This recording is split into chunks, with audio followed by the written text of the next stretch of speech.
Öz şirin canlarından keçip bizden öteri.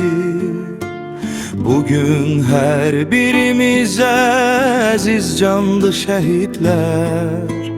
Ölümsüzlük kazanıp bu fani yeryüzünde, o Allah dergahına ermağandı şehitler.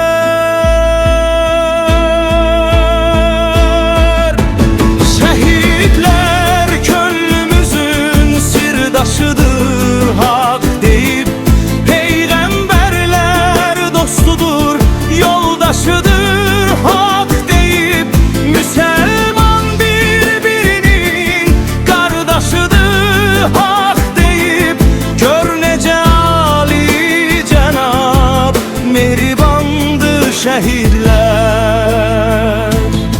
Bu torpaq həsrətilə odot köz alışıb, sonda yarandıqları bu torpağa qarışıb.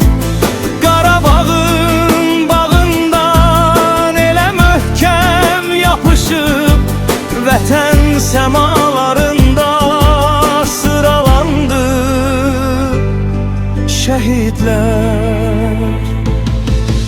Adınız həkk olundu bu cür ölməz axına, öz cəsurluğunuzla ibrətsiniz çoxuna.